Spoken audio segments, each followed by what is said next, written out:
tema del tratamiento de este caso que habíamos visto de acidosis respiratoria, ¿no? De un paciente con EPOC aparte. Bueno, el esquema que vamos a manejar va a ser el tratamiento que tiene que ser de característica inmediato, ¿no? Bueno, mencionando que las alteraciones respiratorias tienen una resolución más rápida, ¿no? También acá, el particular de que puedes solucionar el tema de este tipo de cuadros, en especial en cuadros agudos, en el tema de horas o en el mismo día de internación, ¿no?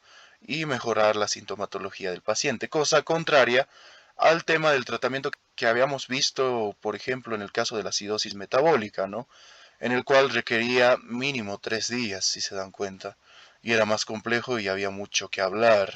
Sin embargo, pese a que hemos hablado mucho, faltaban cosas quizás o dudas por aclarar incluso en ese tipo de video. Bueno, el conocimiento es amplio, ¿no? Basta decir que solo sabemos una gota del conocimiento que existe en el universo. Bueno, volviendo después de ese pequeño paréntesis, vamos con el tratamiento inmediato para nuestro paciente con EPOC y acidosis respiratoria que habíamos visto. El primer punto que vamos a considerar va a ser la oxigenoterapia, ¿ya? Para esto igual te vas a ir al video del cálculo de la FiO2 para esclarecer determinadas dudas, ¿no? Que puedan surgir en el desarrollo de este tipo de tratamiento inmediato con oxigenoterapia controlada. Bueno, tenemos que establecer que tenemos una meta, el cual tiene que ir nuestra saturación parcial de oxígeno de 88 a 92% en la oxigenoterapia. En especial en el tema de terapia intensiva, bueno, existen los aparatos que monitorean todo, ¿no? Desde ser la ventilación mecánica, si es necesario, hasta la pulsioximetría. Y bueno, pueden ser aparatos que lo tengan todo en un solo aparato, o podamos tener en dispositivos anexos para poder dar bueno, información que requerimos respecto a determinados datos del paciente, como ser la saturación de oxígeno, ¿no? Que podríamos necesitar en la vigilancia de la oxigenoterapia controlada. Algo que es vital importancia es evitar la hiperoxia, ese valor que nos eleve más allá del 98% el tema de la presión parcial del oxígeno, ya que esto, en vez de generar un efecto favorable o que el oxígeno entre en mayor disposición, nos genera el efecto de suprimir la ventilación. Por tanto, no es un efecto que queramos, créanme. Bueno, hay dispositivos que podemos utilizar, como hemos visto en el video de FiO2, ¿no? De la fracción inspiratoria del oxígeno, el cálculo de las formas, y hemos mencionado incluso este tipo de dispositivos, ¿no? Entre ellos tenemos, por ejemplo, la cánula nasal, mascarillas. Entre estos tipos de mascarillas hay, por ejemplo, la simple y hay también la Venturi. En este caso, el dispositivo que vamos a mencionar es la Venturi, que habíamos dicho que dependiendo del color, la Venturi va a facilitar determinado flujo de oxígeno, ¿no? Esto en resumen nos hace entender lo siguiente, que podemos administrar mediante mascarilla Venturi 2 a 4 litros minuto, ¿no? En el cual en el cálculo de la FiO2 que tengamos el 28% ya es aceptable para este tipo de paciente. Y bueno, si es necesario más, todo bajo vigilancia, ¿no? Y evitar la hiperoxia. Si de repente llegamos a estos valores, saben que no nos va a convenir aumentar los litros minuto, ¿no? No nos va a convenir si al contrario nos genera este efecto de hiperoxia, ¿no? Valores al 98% o superior en la saturación parcial de oxígeno.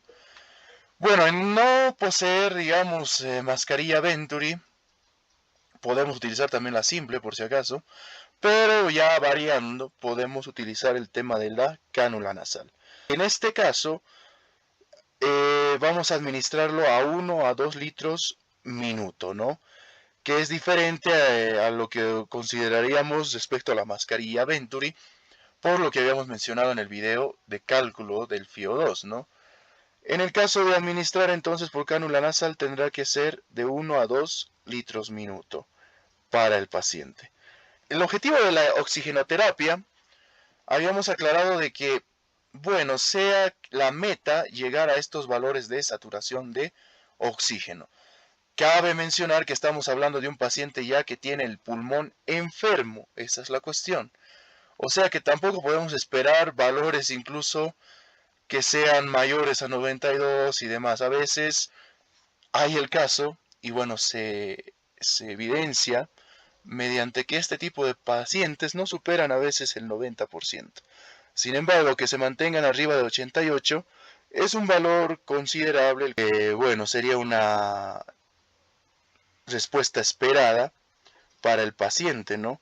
Ya que es enfermo pulmonar, como tenemos de antecedente.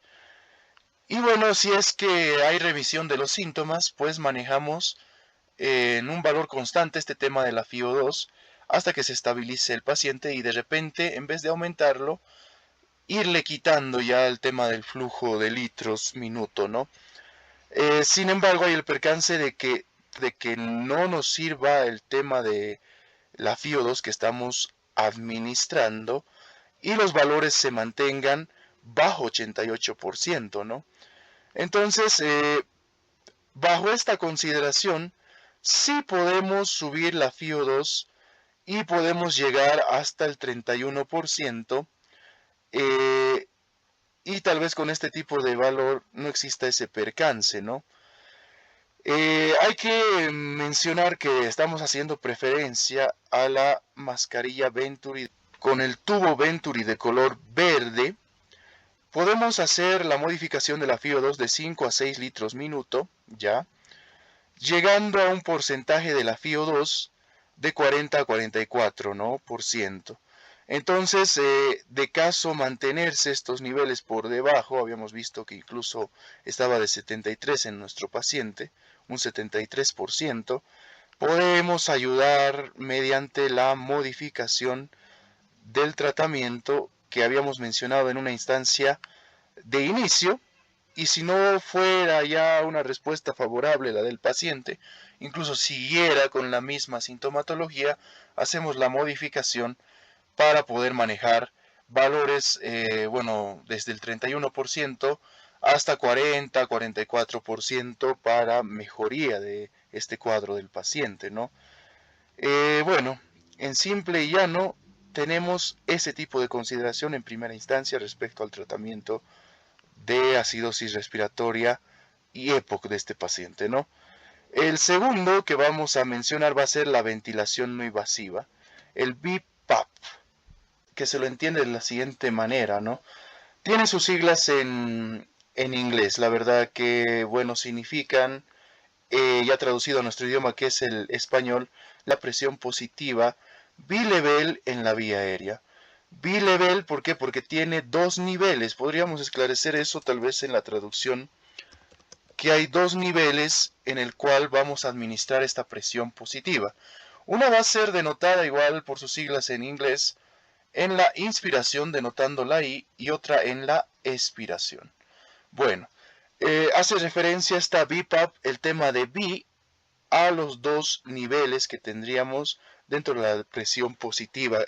Bueno, la indicación es precisamente de hacer este tipo de tratamiento en personas que tengan el pH de menor a 7.35. En este caso, nuestro paciente tenía 7.25, lo cual nos condiciona a aplicar este tipo de tratamiento. Igual respecto a la presión parcial de dióxido de carbono, arriba de 45 milímetros de mercurio, en este caso teníamos 68 milímetros de mercurio, lo cual nos condicionaba una hipercapnia severa incluso en nuestro paciente. Igual un criterio que podemos considerar para aplicar la ventilación no invasiva BiPAP. Bueno, como habíamos dicho, considera dos niveles. Una va a ser la IPAP y otra va a ser la EPAP. Podemos ir al video correspondiente a esto para entenderlo mejor. Y bueno, no hacer tanto el tema de la redundancia acá, ¿no? Bueno, vamos a decir que en el caso de la presión positiva en la inspiración, el IPAP va a ser medido en centímetros de agua. Vamos a aplicar 12 a 15 centímetros de agua, que esto nos va a ayudar a eliminar las concentraciones de CO2 o dióxido de carbono, que sería, ¿no?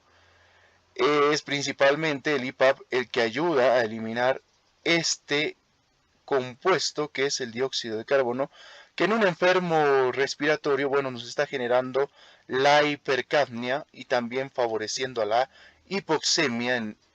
Si va a haber más dióxido de carbono, va a disminuir también cierto porcentaje de oxígeno que tengamos precisamente en la sangre. Todo este tipo de alteración lo hemos visto en nuestra gasometría, ¿no? Tanto la hipercapnia severa como la hipoxemia que habíamos tenido igual grave o severa, ¿no? El tema del EPAP igual se va a medir en centímetros de agua. El EPAP lo vamos a definir como el segundo nivel del BIPAP, ¿no? Que se va a hacer mediante la expiración. O sea, una presión positiva mediante la expiración que vamos a tener. Se mide también en centímetros de agua. En este caso vamos a tener su aplicación de 5 a 8 centímetros de agua que va a mejorarnos el tema de la oxigenación. Y algo fundamental que va a hacer que va a evitarnos la atelectasia, ya que hay un alto riesgo de hacer atelectasia por este tipo de pacientes que ya tienen el pulmón malo, ¿no? Bueno, la atelectasia la entendemos con el colapso alveolar, por si acaso, ¿no? Y también acá tenemos el tema de la FiO2. También va relacionada al BIPAP. ¿Por qué? Porque igual debemos hacer un ajuste en el cual mejor si manejamos valores de 28 a 35% para poder, bueno, mantener la saturación de oxígeno en los niveles acordados, ¿no? Esto igual es de vital importancia mencionarlo, ya que la FiO2 y la BIPAP van íntimamente relacionados o agarraditas de la mano, ¿no? Bueno, la siguiente parte corresponde a los broncodilatadores LABA y SABA denominados, ¿no? Igual por sus siglas en inglés, pero bueno, lo que nos interesa, el significado en español. LABA son los agonistas beta de acción prolongada, ¿ya?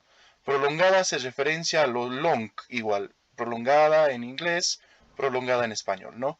Y los SABA son los agonistas beta de acción corta. Corta hace referencia en español y short hace referencia a lo mismo en inglés.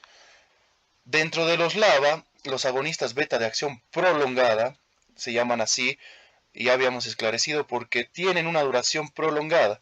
¿Cuánto es usualmente? De 12 a 24 horas. Y tenemos un ejemplo del más conocido que es el salmeterol, ¿no? Que viene en presentación de nebulizador y también inhalador. Y bueno, es el más conocido dentro de los LABA que vamos a mencionar. Tenemos a los SABA, los agonistas beta de acción corta. De acción corta, ¿por qué? Porque su tiempo de duración va a ser de aproximadamente 4 a 6 horas, ¿no? Tenemos un ejemplo del más conocido que es el salbutamol. O sea, ¿quién no conoce al salbutamol? Es un SABA, entonces, reconocido igual que viene en su presentación de nebulizador. Y esta presentación en nebulizador viene en presentación de 2.5 miligramos en el tema del salbutamol y 0.5 miligramos en el caso de la ampolla de ipratropio. Tenemos que mencionar que existen presentaciones en estos inhaladores o aerosoles. También pueden venir en mezclas, ¿no? Como en el caso del salbutamol más mezcla de un corticoide. En este caso el salbutamol vendría de 100 microgramos y el corticoide pues vendría de 50 microgramos. Es muy frecuente a veces tener este tipo de combinaciones en algunas presentaciones en inhalador o aerosol, en el cual se mezcla el salbutamol más la beclometasona dipropionato, ¿no? Entonces, 100 a 50 tenemos esa relación. Vemos también que hay que aplicar corticoides endovenosos, ¿no? Endovenosos. También puede existir la correlación de aplicación después de estabilizar al paciente, de aplicarlos de manera inhalatoria, esa es la cuestión. Vamos a decir que el de elección de primera elección puede ser la metilprednisolona, pero también podemos utilizar la prednisona. En este caso, la metilprednisolona tenemos en ampollas de 40 miligramos. Debemos aplicarlas cada 12 horas durante 5 días. 5 días y bueno, no exceder igual los 10 días, ya que sí o sí en el tema de los corticoides y en el particular con la metilprednisolona y la prednisona, a partir del 10.º día o del día 10 se debe hacer la dosis de destete. Así que hay que tener cuidado con este tipo de medicación si es que tenemos que utilizarla prolongadamente, hacer ya prevista la dosis de destete en el paciente, ¿no? Ya que son muy efectivos a la hora de tratar este tipo de cuadros, ¿no? Algo que hay que mencionar ya secundariamente, digámoslo así, porque lo que habíamos mencionado, el tema de los tres primeros acápites del tratamiento, la oxigenoterapia, la ventilación no invasiva BiPAP y el tema de los broncodilatadores, es el tratamiento principal de manejo de este tipo de paciente que estamos poniendo en el caso 2, ¿no? Sin embargo, hay consideraciones secundarias en el cual tenemos que ver el tema del antibiótico si es que se sospecha de una infección. Puede haber una infección sobreañadida al tipo de cuadro que tengamos y de preferencia utilizar ya antibióticos como por ejemplo la amoxicilina más ácido clavulánico o en todo caso si hubiera alergias el levofloxacino, ¿no? Pertenece a la familia de las quinolonas, subclasificado en las fluoroquinolonas. A ver, la amoxicilina pertenece a la familia de los beta-lactámicos, dentro de estas a las penicilinas. Bueno, sabemos que también está anexada a otro tipo de fármaco que es el ácido clavulánico, que es un inhibidor de beta-lactamasa, que favorece a la acción de la amoxicilina o de otro antibiótico podría ser, ya que este sería como una asociación de dos antibióticos y muchas veces ya los venden en un comprimido consolidado. Bueno, esto en el caso solo si se sospecha de infección, esto correlacionado con el tema de un examen semiológico de la faringe, en el cual pudiésemos encontrar quizás consideraciones sobre un exudado posterior, hipertrofia amigdalar y demás, y bueno, clínica al respecto como fiebre, ¿no?, del paciente, ante lo cual es recomendado igual solicitar un hisopado faríngeo más cultivo y antibiograma para ver el tema de las resistencias y sensibilidad de la bacteria u otro tipo de microorganismo, ¿no? Finalmente, hablamos de la monitorización. La gasometría la podemos solicitar a las 2 a 4 horas tras iniciar la BiPAP, ¿no? Electrolitos, al igual que en el caso anterior que habíamos escrito, igual hay que solicitar todos los electrolitos, en vital importancia siempre el potasio y en segunda el sodio, ¿no? Bueno, entonces, bajo aquel precepto, si se mantienen dentro de rangos normales, no habrá que hacer una corrección, ¿no? Y bueno, tendremos que mantener solo lo que habíamos estipulado. Para considerar el alta, igual solicitar la gasometría y también los electrolitos. Para finalizar, es la evolución esperada de nuestro paciente. La evolución esperada de nuestro paciente en 6 a 12 horas sería la mejoría del pH, arriba de 7.30 principalmente. Y bueno, la disminución de la presión parcial de dióxido de carbono, que eso igual nos consideraría una evolución favorable de nuestro paciente en las 6 a 12 horas, ¿no? El tema de la disminución de la sintomatología, en este caso la disnea con que hubiera venido el paciente, igual es un valor de pronóstico bueno. Podemos considerar tal vez el alta si es que el paciente estuviera en óptimas condiciones, ¿no? Algo que hay que mencionar acá es que las acidosis respiratorias pueden solucionarse en horas en comparación a las acidosis metabólicas, en especial del ejemplo de CAD que habíamos visto, que se soluciona en días, ¿no? Comparando un video con el otro, puedes hacer una comparación más factible respecto a estos dos temas, ¿no?, que menciono. Sin embargo, también tenemos que ver la evolución esperada si es que el paciente todavía siguiera indispuesto, no tuviese una evolución tan favorable, tendríamos que ver ya su evolución de las 24 a 48 horas. La transición del oxígeno, simplemente que solo reciba aporte de oxígeno por cánula nasal, para ver cómo va el paciente evolucionando a una respiración por sí mismo y ya no con ayuda, ¿no? Y bueno, si en el caso sí se descompensara al paciente, volvemos a aplicar la anterior expectativa de tratamiento, ¿no? El cambio de los corticoides puede ser ya no por vía endovenosa, sino por vía oral. Un corticoide de aplicación oral que les mencioné anteriormente es la prednisona, ¿no? Vienen comprimidos de distinta presentación, 5, 20, hasta de 40, ¿no?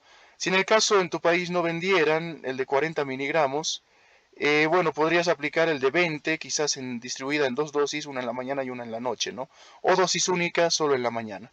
Igual por 5 días, esto con el objetivo de evitar ya llegar a un tratamiento prolongado.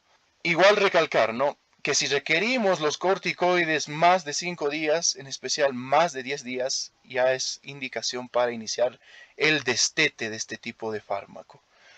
Respecto al pronóstico, algo que debemos mencionar de muy vital importancia es pues que las acidosis son más peligrosas que las alcalosis. Ya habíamos visto tanto los casos de acidosis respiratoria y acidosis metabólica.